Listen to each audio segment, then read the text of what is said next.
நாம் எல்லோரும் காஞ்சூரிங் படம் பார்த்திருக்கிறோம். அதன் முடிவில் ஒரு வரி வரும். இது ஒரு உண்மை கதையை அடிப்படையாக கொண்டது.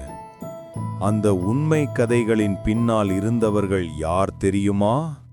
அவர்கள்தான் எட் மற்றும் லொரைன் வாரன். எட் ஒரு டெமனாலஜிஸ்ட், அதாவது தீய ஆவிகள் இருப்பதற்கான சான்றுகளை தேடி போராடியவர்.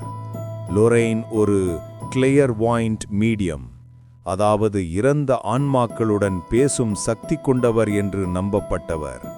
1952 இவர்கள் இருவரும் இணைந்து அமெரிக்காவின் முதல் அமானுஷ்ய ஆராய்ச்சி அமைப்பை உருவாக்கினார்கள். இவர்களின் வாழ்க்கை முழுவதும் பயங்கரமான சம்பவங்களால் நிரம்பியிருந்தது. அவைதான் காஞ்சூரிங் படங்களாக எடுக்கப்பட்டன. வாரன் தம்பதியினர் தங்கள் வாழ்க்கையில் பல அதிர்ச்சியூட்டும் சம்பவங்களை எதிர்கொண்டனர்.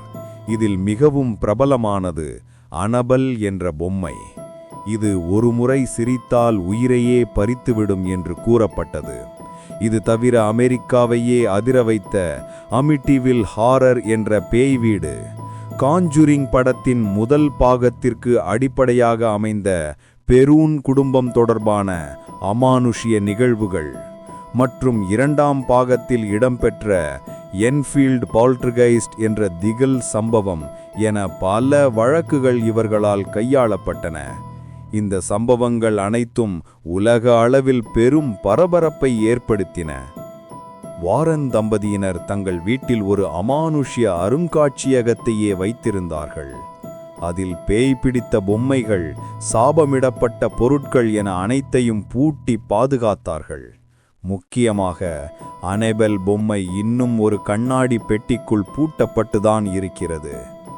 எட் 2006 லொரைன் 2019 இறந்தனர்.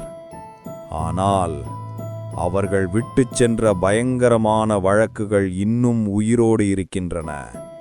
இவை உண்மையா அல்லது மனிதர்களை பயமுறுத்தும் ஒரு மாயைதானா? அது யாருக்கும் தெரியாது.